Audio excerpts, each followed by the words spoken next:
እናስተልን ተመልካቾቻችን ከአንከር ሚዲያ ዝግጅት ክፍል ያክብሮት ሰላምታችንን እናቀርባለን። በአማራ ክልል የሉናው ተጋድሎ ተጠናክሮ እየተካሄደ ነው። አንድ ከፍተኛ የብልጽግና ወታደራዊ መኮንን በርካታ ከባድ መሳሪያዎችንና ወታደሮቹን ይዞ መጥፋቱ እየተነገረ ነው። ፋኖን ሳይቀላቀል አይቀርምም እየተባለ ነው። ይህ ከፍተኛ መኮንን በደብረ ማርቆስ አካባቢ ያለውን የአገዛዙን ክፍለ ጦር የሚመራ እንደሆነም ታውቋል። በዚህና በሌሎች ወቅታዊ የአማራ ፋኖ የተጋድሎ እንቅስቃሴዎች ላይ በማተኮር ከዘውትር ተሳታፊያችን ጋር ቆይታ አድርጋለሁ። በጣም ነው ማመሰግን። እንግዲህ ቀደም ሲል የጠቀስኩትን ጨምሮ ሌሎች በርካታ ጉዳዮች እንቅስቃሴዎች ናቸው በአማራ ክልል ከፋኖ አንጻር እየተጠቀሱ የሚገኙት። ውጊያዎች አሁንም እየተካሄዱ ነው። ከምንም በላይ ወታደሮች እየኮበለሉ በከፍተኛ ቁጥር ፋኖን የሚቀላቀሉ መሳሪያቸውን ይዘው የሚጠፉት ቁጥር እየጨመረ መጥቷል። የአብይ አህመድ ወታደራዊ አዛዦች ጉዳዩ ያስጨነቃቸው ይመስላል። በተለይ ከወታደራዊ መኮንኑ መጥፋት ጋር ተያይዞ ጀነራል ብርሃኑ በቀለ አስቸኳይ ስብሰባ መቀመጣቸውም ነው የሚነገረው። እስቲ በአጠቃላይ በአማራ ክልል ስላለው ወቅታዊ ሁኔታ ያለፉትን 2 ቀናት ምን መረጃዎች እንዳሉ ብታካፍለን። አመሰግናለሁ መሳይ። ከሰሞኑ በሰከላ አካባቢ የተፈጸመውን አጠቃላይ የውጊያ ተጋድሎ በተመለከተ ነው የምጀምረው። እንግዲህ ከሰሞኑ ቢቢሲ ባወጣው የሴቶች ጥቃትን አስመልክቶ አገዛዙ የተወነጀለበት ቢሆንም አሁንም ደግሞ የአገዛዙ ጦር በምዕራብ ጎጃም ዞን በሰከላ ወረዳ አጉት በተባለ ከተማ ላይ በተደረገው ከባድ ውጊያ ከ20 በላይ የመከላከያ ሰራዊት ተመቶበት ከዛች ከተማ ተመልሶ እንዳይሄድ ተደርጎ ተበትኖ ተመልሷል። በርካታ ቁስለኞች ናቸው የፋኖ ኃይሎች በእጃቸው ያስገቡት። በርካታ ምርኮኞችን በቁጥጥር ስር አድርገዋል። ነገር ግን የመከላከያ ሰራዊቱ ከ20 በላይ ጦር በመመታቱ ምክንያት ተበሳጭቶ ከስፍራው ሰላማዊ የሆኑ ነዋሪዎችን በእርሻ ላይ የነበሩ ነዋሪዎችን ከፍተኛ ሽንፈት ስለደረሰበት ብቻ በከተማዋ ንጹሃን ላይ የጅምላ ጭፍጨፋ ማድረጉ ይታወቃል። በአካባቢ ከፍተኛ ቁጣን ቀስቅሷል። እንግዲህ በሰባት አርሶ አደሮች ላይ በውጊያው ምንም ተሳትፎ የሌላቸው የገበሬዎች ላይ በፈጸመው ከፍተኛ እና ዘግናኝ ጭፍጨፋ ምላሳቸውን ቆርጦ እጃቸውን ቆርጦ ብልታቸውን ቆርጦ ራቁታቸውን ሜዳ ላይ ትቷቸው በመሄዱ በአካባቢው ከፍተኛ ድንጋጤ ውስጥ የገባው የአገዛዙ ጦር አሁን ደግሞ የተለያዩ መንገዶችን እየተከተለ ሰራዊቱን ወይም የፋኖ ኃይሎችን ከአካባቢው ነዋሪዎች ጋር ለመነጠል የተለያዩ ስልቶችን በመጠቀም ላይ ይገኛል። በእርግጥ ይሄ ነገር የተሳካለት አይመስለኝም። ነገር ግን በሰከላ አካባቢ የነበረውን አጠቃላይ መንግስት የፈጸመውን ከባድ ወንጀል የህብረተሰቡ በከፍተኛ ደረጃ ተቃውሞ በማሰማት ላይ የሚገኝ መሆኑና አሁን ደግሞ በሰራዊቱ ላይ ከፍተኛ የሆነ የመግዳት ባህሪ እየታየ መምጣቱን ነው የተመለከትነው። ይሄን ተከትሎ እንግዲህ የፋኖ ኃይሎች የማረኳቸውን የአገዛዙን ጦር በዓለም አቀፍ የጦር ሕግ በሚያዛቸው የአገዛዙ ጦር ደግሞ በሚፈጽማቸው በሚማረካቸውና በዛ አካባቢ ውጊያ ሲደረግ ዘግናኝ ወንጀሎችን በመፈጸሙ ምክንያት ሰራዊቱ በከፍተኛ ደረጃ እየከዳ እንደሚገኝና አሁን በአማራ ክልል ሰራዊቱ ፈርሷል ማለት በሚያስችል ደረጃ የተወሰኑ ጥቂት ታማኞች ከበባ በመፈጸም ሰራዊቱን ወደ ግዳጅ ቀጠና ሲወስዱ ከበባ ፈጽሞ ነው ወደ እሳት ባህር ውስጥ እየከተታቸው የሚገኙት እንጂ የመዋጋት ሞራል የለውም። ባገኘው አጋጣሚ ሁሉ እየወጣ ከፋኖ ኃይሎች ጋር እየተቀላቀለ እንደሚገኝ ነው መረጃዎች የሚያመላክቱት። ወደ ወታደራዊ ዜናዎች ሲሄድ እንግዲህ አፋባሃ ምዕራብ አማራ ቀጠና እንዳስታወቀው ከቡሬና ከሰከላ የፋኖ ኃይሎች ለማፈን በሌሊት ተጉዞ በከፍተኛ ደረጃ ተመቶ እንደተመለሰና በዚህ አካባቢም ተጨማሪ ውጊያዎች እየተደረጉ እንደሆነ ነው መረጃዎች የሚያመላክቱት። ይህ በእንዲህ እንዳለ በደቡብ ጎንደር አለምበር በምትባል ከተማ ላይ ከፍተኛ ውጊያ መቀስቀሱን በትናንትናው ዕለት ለማወቅ ተችሏል። ይሄን በሰሜን ሸዋ እንዲሁ ምንጃር ወረዳ አረርቲ ከተማ ላይ በሚገኘው የአገዛዙ ጦር ካምፕ ላይ የፋኖ ኃይሎች ከበባ በመፈጸም ተኩስ በመክፈት በአገዛዙ የኮማንዶ ጦር አባላት ላይ በከፍተኛ ድምሰሳ መፈጸማቸው ታውቋል። አፋባሃ ደቡብ አማራ ቀጠና አሳምነው እዝ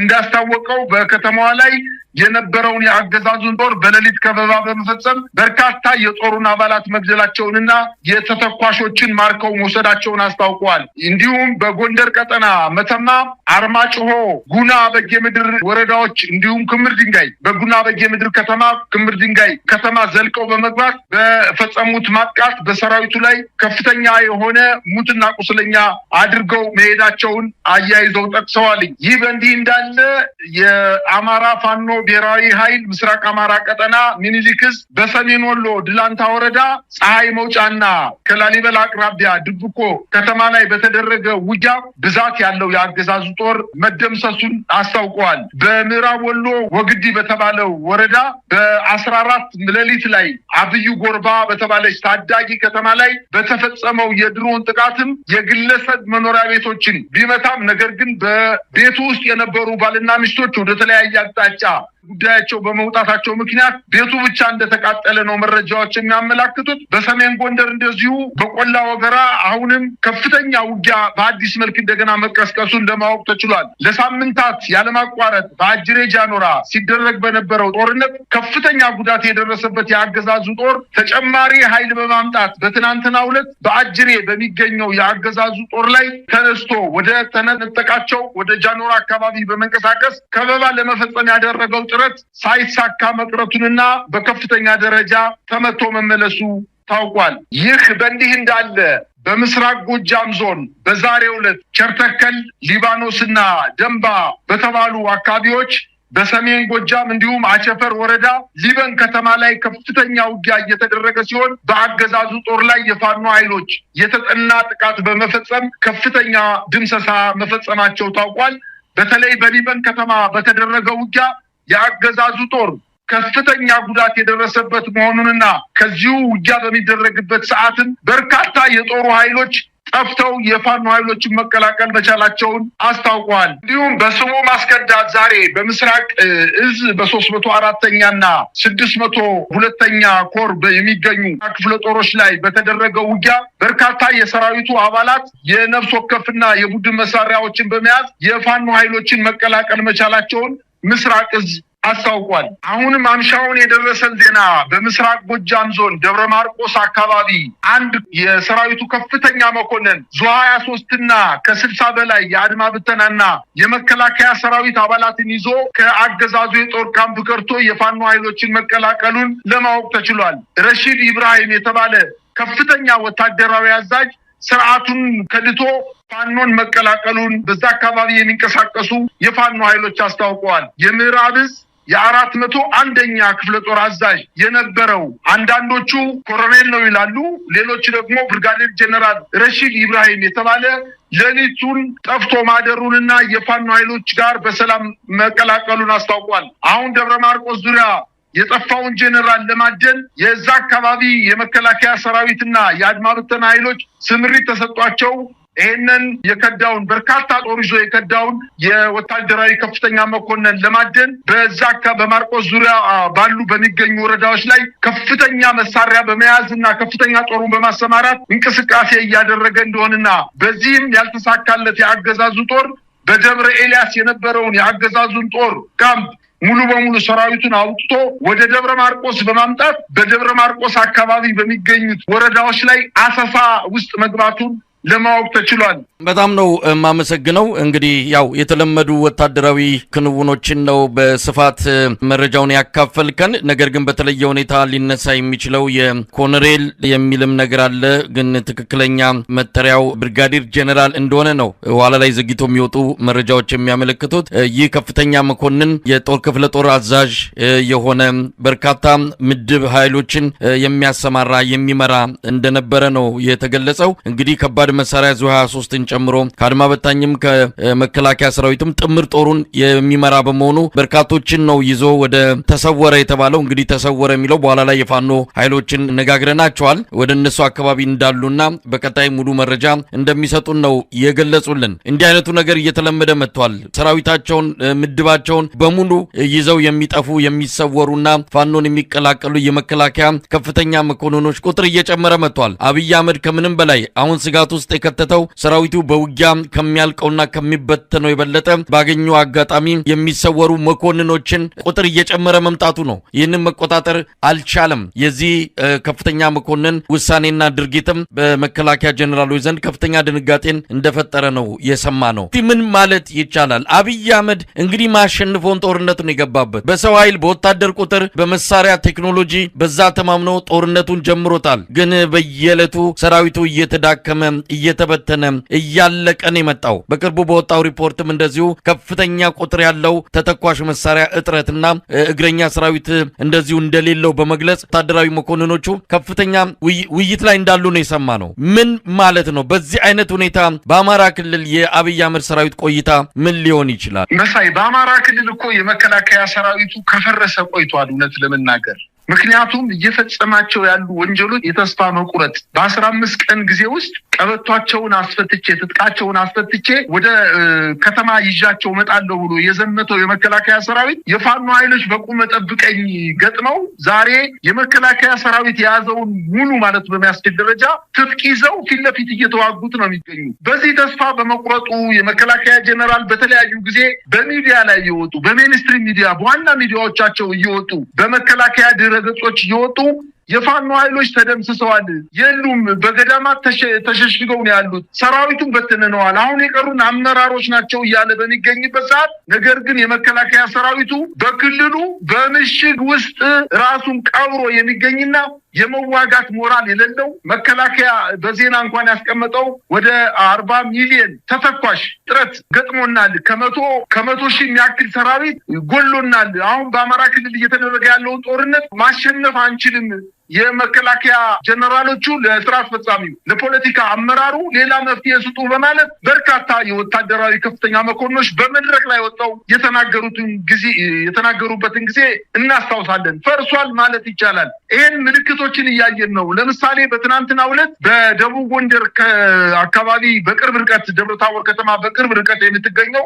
አለምበር ከተማ ላይ በራሷ ሻይ ቡና እየሸጠች የምትተዳደር አንዲት እናት ልጇን የ17 ዓመት ልጇን ከጉያዋ ነጥቀው በመውሰድ ልጄን አትወስዱም በማለት ፊት ለፊት ስትጋፈጣቸው እናቷን ረሽነው ልጅቱን ወስደው በጫካ ውስጥ በደቦ ደፍረዋት ነው የተገኙት። ይሄ እኮ የመፍረስና የተስፋ መቁረጥ ምልክት ነው።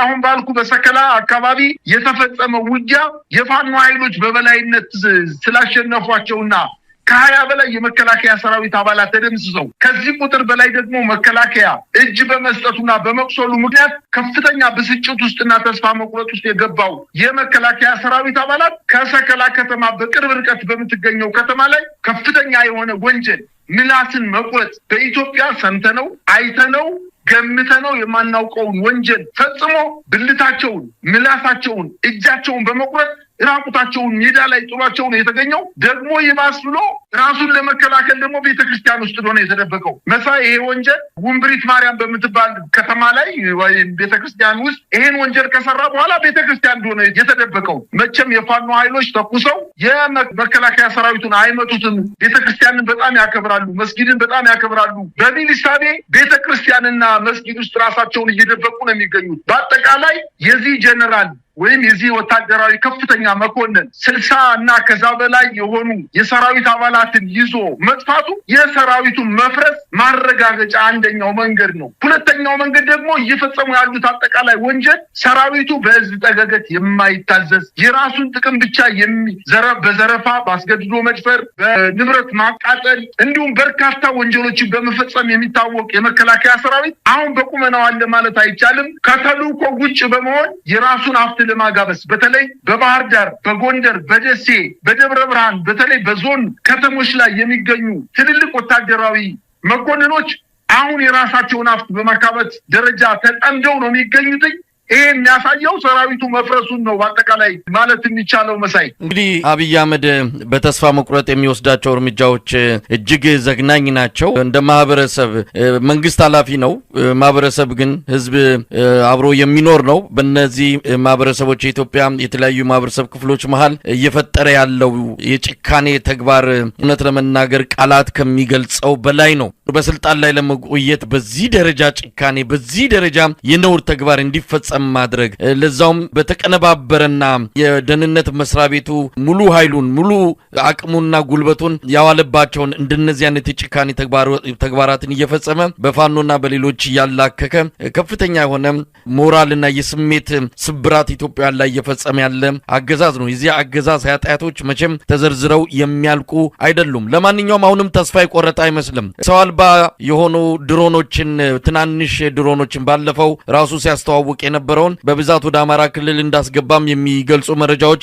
እየወጡ ነው። እንግዲህ በእግረኛ ሲያቀተው በእንደነዚህ አይነት ራስን አጥፍቶ ጠፊ በሆኑ አነስተኛ ድሮኖች አማካይነት የፋኖን ግስጋሴ የፋኖን ጥቃት መክታለሁ ብሎ የአይነት እርምጃ ለመውሰድ እየተዘጋጀ እንዳለም ነው የተሰማው። ከዚህ ባሻገርም ወረኢሉ ላይ እንደተደረገው አይነት እጅ እየቆረጡ ፋኖን የፈጸመው ብለው ፋኖን ለማጠልሸትና በዚህም የህብረተሰቡ ልብ ውስጥ ፋኖን አስወጣለሁ በሚል እያደረገ ያለው እርምጃም እንደዚሁ የዚሁ የተስፋ መቁረጥ አካል በዚህም ምክንያት በእጁ ሊገባ ያልቻለውን ድል በአቋራጭ አገኛለሁ ብሎ እየሞከረ ያለው ነገር እጅግ የሚያሳዝን ነው። ለማንኛውም በእንደዚህ አይነት ሁኔታ ማሸነፍ አይቻልም። የተለያዩ ጥፋቶችን ፈጽሟል። በቀደም ሲል የጠቀስከው የቢቢሲው ዘገባ በአይአርሲ የወጣው እንደዚሁ ማስታወሻ በሰከላ የተፈጸመው በየአቅጣጫው የመጣበትን ተቃውሞና የተለያዩ ወንጀሎቹን ለመደበቅ እንዲህ አይነቱን ነገር እየፈጸመ ያለም አገዛዝ ነው። አሽም ድራማን የሰራው በቀላሉ የተጋለጠበት ነው። በእውነቱ ብልጽግናዎች ሊያፍሩ ይገባል።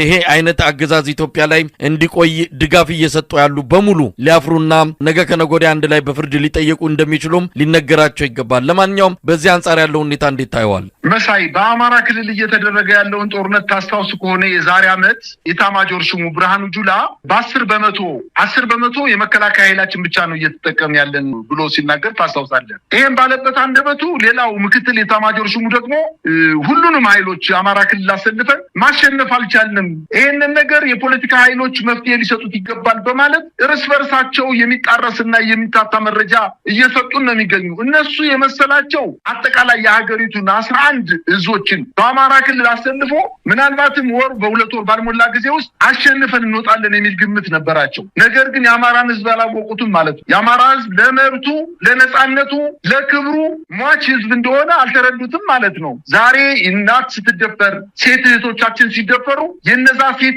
ሴት እህቶቻቸውና እናቶቻቸው ወንድ ልጆችን ወልደዋል። ወንድ ልጆች እንኳን ባይኖራቸው ወንድ ልጆች ጎረቤቶች አሏቸው። እነዛ ልጆች የት ነው ያሉት? ዛሬ ከፋኖ ኃይሎች ጋር ተቀላቅለው እኮ ከፍተኛ ፍልሚያ ውስጥ ነው ያሉት። በአጠቃላይ በሰራዊት ብዛትም ይሁን በተተኳሽ መሳሪያ ዘመናዊነት ያሸነፈ ሀገር ነው አይቼ አላውቅም። እንግዲህ በአብይ ካሸነፈ የምናየው ነገር ነው። አሁንም እንግዲህ በአማራ ክልል እየተደረገ ባለው ጦርነት ሁሉንም የሀገሪቱን ጦር አሰልፎ ማሸነፍ ባለመቻሉ አጥፍቶ ጠፊ ድሮኖችን በክፍለ ጦር ደረጃ አሰልፎ ወደ ውጊያ ሊገባ መዘጋጀቱን የሰሜን ምዕራብ እዝ አዛዥ ብርሃኑ በቀለ በዝግ በተደረገ ስብሰባ የተቀረጸ ቪዲዮ ወጥቷል። ይሄን በተመለከተ እንግዲህ በክፍለ ጦር ደረጃ ከ15 እስከ 20 ኪሎ ሜትር ባለ ስፋት ላይ ወይም ርቀት ላይ እያንዳንዱ ክፍለ ጦር የአጥፍቶ ጠፊ ድሮኖችን በመጠቀም የመከላከያ የሚገጥሟቸውን የፋኖ ኃይሎች ሳይሆን በአማራ ህዝብ ላይ ከዚህ በፊትም ያየነው እሱን ነው። የፋኖ ኃይሎች